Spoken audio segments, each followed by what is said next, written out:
സാന്ദ്രാനന്ദാവബോധാത്മകമനുപമിതം കാലദേശാവധിഭ്യാം നിർമുക്തം നിത്യമുക്തം നിഗമശരസഹസ്രേണ നിർഭാസ്യമാനം അസ്പഷ്ടം ദിഷ്ടമാത്രേ പുനരുപുരുഷാർത്ഥാത്മകം ബ്രഹ്മതത്വം തത്താവത് ഭാതി സാക്ഷാത് ഗുരുപവനപുരേ ഹന്ത ഭാഗ്യം ജനാനാം. നമസ്കാരം. സനാതന ധർമ്മസംഹിതകളിലെ വിജ്ഞാനശകലങ്ങൾ പങ്കുവെച്ചുകൊണ്ടിരിക്കുന്ന നാദശ്രീ ചാനലിലെ മറ്റൊരു ഭാഗത്തിലേക്ക് എല്ലാവർക്കും സ്വാഗതം. പ്രിയരെ, ചാനൽ സബ്സ്ക്രൈബ് ചെയ്യാനും ലൈക്ക് ചെയ്യാനും ഓർമ്മപ്പെടുത്തിക്കൊള്ളുന്നു. സബ്സ്ക്രൈബ് ചെയ്തവർക്കും ലൈക്ക് ചെയ്തവർക്കും നന്ദി രേഖപ്പെടുത്തിക്കൊള്ളുന്നു. ശ്രീമദ് നാരായണീയത്തിൽ 66-ാമത്തെ ദശകം 65, 66, 67, 68, 69 എന്നീ 5 ദശകം രാസക്രീഡ, 29, 30, 31, 32, 33 എന്നീ 5 അധ്യായം ദശമത്തിൽ ഭാഗവതത്തിൽ രാസക്രീഡ. അപ്പോൾ ഇവിടെ ഗഗനം ഗതം മുനി നിവഹം ശ്രാവയിതും, ഗഗനത്തിൽ ആകാശത്തിൽ വന്നു ചേർന്ന മുനിമാർക്ക് കേൾക്കാൻ ധർമ്മം ഉപദേശിച്ചു. ഭർത്തൃ ശുശ്രൂഷണം ത്രീണാം പരോധർമ്മോ ഹ്യമായ ഭാഗവതത്തിലാണ് പറയണത്. ഭർത്താക്കന്മാരെ ശുശ്രൂഷിക്കലാണ് സ്ത്രീകളുടെ പരമമായ ധർമ്മം.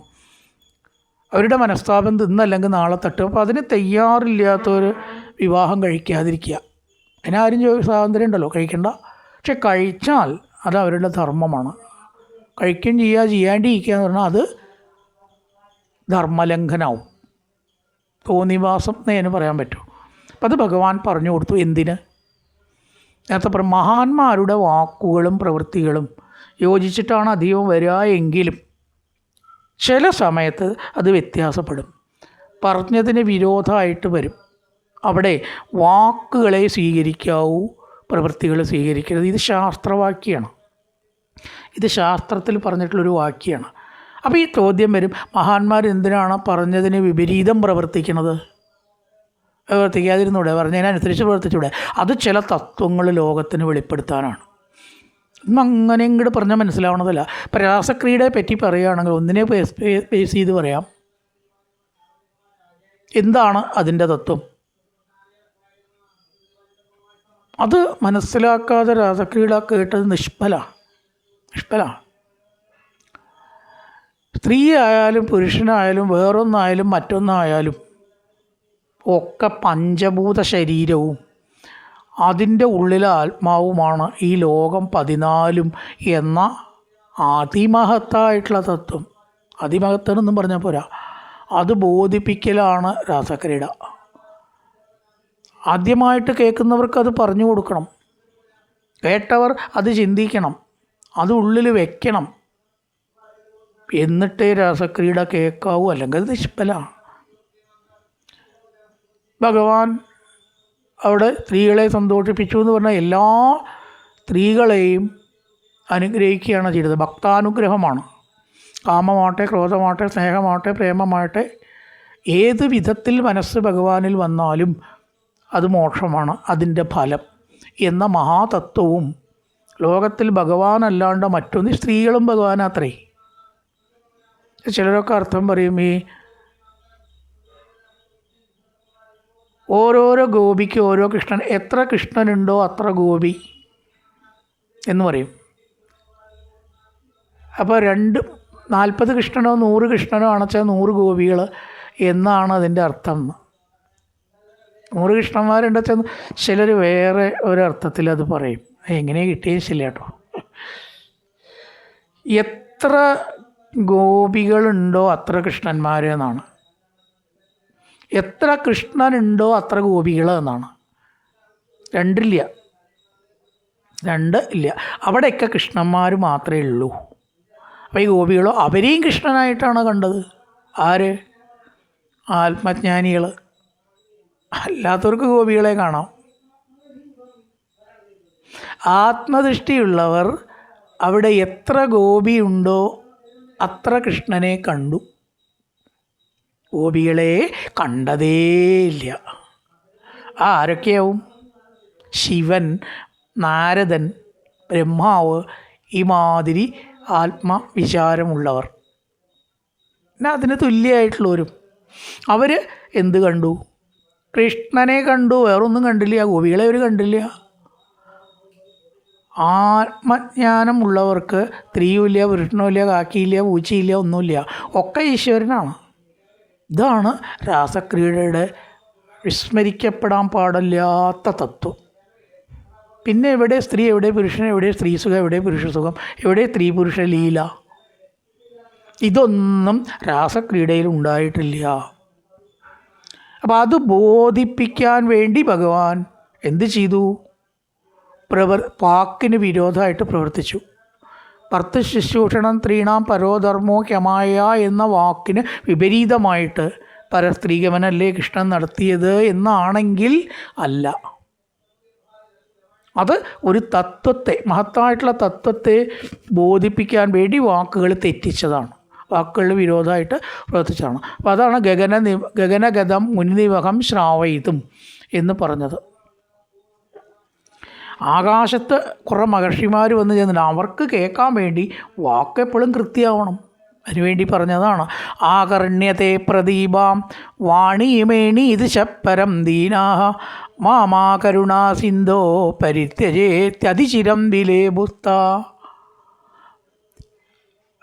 ഈ വാക്കുകൾ കേട്ടിട്ട് ആകർണ്യ, വാണിയും വാക്കുകൾ, ഏണീ ദൃശ സുന്ദരികളായ സ്ത്രീകൾ, പരം ദീനാഹ വളരെ ദുഃഖിച്ചുകൊണ്ട് എന്തു പറഞ്ഞു? മാമാ കരുണാസിന്ധോ പരിത്യജേത്, കരുണാസിന്ധോ ഞങ്ങളെ ഉപേക്ഷിക്കരുതേ എന്ന് പറഞ്ഞു.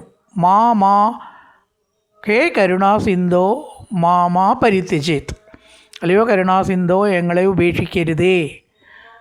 ശിരം വിലേപുസ്താഹ, വളരെ കരഞ്ഞു എന്ന് പറഞ്ഞാലോ അത്രേ നാരായണീയത്തിലുള്ളൂ.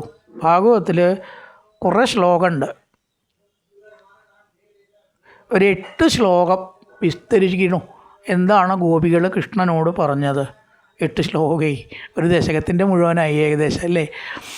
മൈവം ബിഭോർഗതി ഭവാൻ ഗരിതം നൃശംസം സന്ധ്യ സർവവിഷയാന്തവ പാദമൂലം, എല്ലാ വിഷയസുഖങ്ങളും ഉപേക്ഷിച്ച് അങ്ങയുടെ അടുത്ത് വന്നതായ ഞങ്ങളെ ത്യജിക്കരുതേ. കൃഷ്ണ, ഞങ്ങൾക്ക് ഗതിയില്ലാണ്ടാവും. ഭക്താഭജസ്ത ദുരഭഗ്രകമാത്യജാസ്മാൻ, ഭക്തിയോടുകൂടി ഭജിക്കുന്നതായിട്ടുള്ള ഞങ്ങളെ ഉപേക്ഷിക്കരുത്. മാ ത്യജേത്, മാ അരുത്, ത്യജിക്കരുത്. അങ്ങനെയാകുമ്പോൾ വിഷ്ണു ഭക്തന്മാരെ ഉപേക്ഷിച്ച പോലെ ആയിത്തീരില്ലേ? ഈ അങ്ങ് പറഞ്ഞു യത്പത്യപത്യ സുഹൃതാം അനുവൃത്തിരംഗത്രീണാം സ്വധർമ്മ ഇരിധർമ്മ വിധാത്വയോക്തം. എന്താണ് സ്ത്രീധർമ്മം? ഭർത്താക്കന്മാരെ ശുശ്രൂഷിക്കുക. അതടക്കമുള്ള മറ്റെല്ലാ ധർമ്മവും, എല്ലാ ധർമ്മവും എന്തിനാണ്? ഈ ധർമ്മം എന്തിനാണ് അനുഷ്ഠിക്കണം? ഒരു ഉദ്ദേശം വേണമല്ലോ. അത് വേറൊന്നിനുമല്ല, ഭഗവത് പ്രാപ്തിക്ക് വേണ്ടിയിട്ടാണ് എല്ലാ ധർമ്മവും അനുഷ്ഠിക്കുന്നത്. ഓണാഘോഷിക്കണം എന്തിനാ? തൃക്കാക്കരപ്പനെയും വിഷ്ണുവിനെയും ബഹുമാനിക്കാൻ. മഹാബലിയെ മാത്രം നാടുവാണിയിടും കാലെന്ന് ചെല്ലാനല്ല, അത് പിന്നീട് അങ്ങനെ ആയി മാറി. അതിനൊന്നുമല്ല ഓണം. തൃക്കാക്കരപ്പനെ വയ്ക്കാനും വാമനാവതാരത്തെ സ്മരിക്കാനുമാണ്. കൂട്ടത്തിൽ മഹാബലിയെ സ്മരിച്ചോളൂ, ആ കുഴപ്പമൊന്നുമില്ല, ഭക്തനാണ്. പക്ഷേ യഥാർത്ഥത്തിൽ വിഷ്ണുവിനെയാണ് അതിൽ സ്മരിക്കേണ്ടത് ഓണത്തിന്. മഹാബലിയൊന്നുമല്ല, തൃക്കാക്കരപ്പനെയാണ്. അപ്പോൾ ആ ധർമ്മത്തിൻ്റെ ഉദ്ദേശം എന്താ? ഈശ്വരനെ സ്മരിക്കുക. തിരുവാതിര ആഘോഷിക്കുന്നതിന് ശിവനെ പാർവതി സ്മരിക്കുക. വിഷു ആചരിക്കുന്നതിന് സൂര്യഭഗവാന്റെ പ്രാധാന്യം മനസ്സിലാക്കാനാണ്. സൂര്യൻ പുതിയ വർഷത്തിലേക്ക് സംക്രമമാണ് വിഷ്ണു. സൂര്യനാര ഭഗവാൻ. ചിലർ പറയും നമുക്ക് കാണാൻ പറ്റണ ഒരൊറ്റ ദൈവമേ ഉള്ളൂ എന്ന്, സൂര്യനാത്രേ. അപ്പോൾ അമ്മയച്ഛനും കാണാൻ പറ്റണ ദൈവങ്ങളല്ലല്ലോ, എന്തായാലും കാണാൻ പറ്റുന്ന ബഹുമാന്യരാണ്. ദൈവം സൂര്യൻ മാത്രമേ ഉള്ളൂ. ക്ഷേത്രം വേണ്ടാത്ത ആൾ. സൂര്യക്ഷേത്രം ആരും കെട്ടേണ്ട ആവശ്യമില്ല. കെട്ടി അതിൻ്റെ അനാവശ്യം ഞാൻ പറയാച്ചാൽ, സൂര്യൻ നമുക്ക് അല്ലാണ്ട് തന്നെ കിഴക്കോട്ട് തിരിഞ്ഞാൽ കാണാമല്ലോ. അങ്ങനത്തെ ആളൊക്കെ എന്തിനാ ക്ഷേത്രം? വിഷ്ണു ക്ഷേത്രം, ശിവക്ഷേത്രം, ദുർഗാക്ഷേത്രം, ദേവീക്ഷേത്രം എന്നൊക്കെ പറഞ്ഞാൽ സമ്മതിക്കാം. സൂര്യക്ഷേത്രം ആവശ്യമില്ല, സൂര്യനെ നമുക്ക് കാണാമല്ലോ. അപ്പോൾ കാണാൻ പറ്റുന്ന ഒരു ദൈവമാണ് സൂര്യൻ. അതിനാണ് വിഷു ആഘോഷിക്കുന്നത്. സൂര്യൻ്റെ പ്രാധാന്യമാണ് ശരിക്കും അതിൽ കാണുന്നത്. അപ്പോൾ എല്ലാ ധർമ്മത്തിൻ്റെയും ഉദ്ദേശം ഈശ്വരസ്മരണയാണ്. ഭഗവാനെ, ആ അങ്ങയെ ഞങ്ങൾ പ്രാപിക്കാനല്ലേ വന്നത്, പിന്നെ അങ്ങ് എന്തിനാണ് സാധാരണ ധർമ്മം പറയുന്നത്? ഇപ്രകാരമുള്ള കുറേ ശ്ലോകങ്ങളൊക്കെ പറയാൻ തുടങ്ങിയ ഒരു എപ്പിസോഡിൽ പോലും കഴിയില്ല. അങ്ങനെയുള്ള ശ്ലോകങ്ങൾ ഒരുപാട് പറഞ്ഞിട്ട് അവർ പറഞ്ഞു, സുന്ദര സ്മിത നിരീക്ഷണ തീവ്രകാമ തപ്താത്മനോ പുരുഷഭൂഷണ ദേഹിദാസ്യം. മനോഹരമായിട്ടുള്ള സുന്ദരമായ കടാക്ഷങ്ങൾ, വാക്കുകൾ, അങ്ങയോടുകൂടിയുള്ള കളികൾ മുതലായിട്ടത് സേവ ചെയ്യുക, ഭഗവാനെ സേവിക്കുക. അതിനുള്ള ഞങ്ങളുടെ ആഗ്രഹത്തെ പൂർത്തീകരിച്ച് തരണമേ. അവർ വിഷയസുഖങ്ങൾ അനുഭവിക്കാനല്ല ഭഗവാന്റെ അടുത്തേക്ക് വന്നത്. എല്ലാ ലോകസുഖങ്ങളും ത്യജിച്ചാൽ പിന്നെ അവിടെ കാമാസക്തിക്ക് എന്ത് പ്രസക്തി? പ്രസക്തിയുണ്ടോ? അതിനല്ല ഞങ്ങൾ വന്നത് എന്ന് അവർ പറഞ്ഞു. താസാം രുദിതേർ ലഭിതേർ കരുണാകുലമാനസോ മുരാരീത്വം താപിശ്രമം പ്രവൃത്തോ യവനാപുടനേഷു കാമമഭിരന്തും. അവരെ പരീക്ഷിച്ചറിഞ്ഞു എന്തിനാണ് വന്നത്, ഭഗവത് പ്രാപ്തിക്ക്. അപ്പോൾ അവരെ സ്വീകരിക്കണം എന്നുറച്ച് അവരുടെ മറുപടിയിൽ തൃപ്തനായിട്ട് ഭഗവാൻ യമുനാ തീരങ്ങളിൽ അവരോടുകൂടി വിഹരിച്ചു. ഹേ കരുണാകുലമാനസോ, കരുണാകുലമാനസ, അങ്ങ് താസാം രുദിതേർ ലഭിതേർ, അവരുടെ കരച്ചിലും പറയലും കേട്ടിട്ട് അവരോടുകൂടി താപിശ്രമം യമുനാ പുളിനേഷു കാമം അഭിരന്തും പ്രവൃത്തോ, യമുനാ നദിയിൽ രമിക്കാൻ തീരുമാനിച്ചു. അങ്ങനെ മഹത്തായിട്ടുള്ള രാസക്രീഡയുടെ അതിലേക്ക് പ്രവേശിക്കാനുള്ള തുടങ്ങലാണ്. ശുഭദിന ആശംസകളോട് കൂടിയിട്ട് നിർത്തുന്നു. നമസ്കാരം.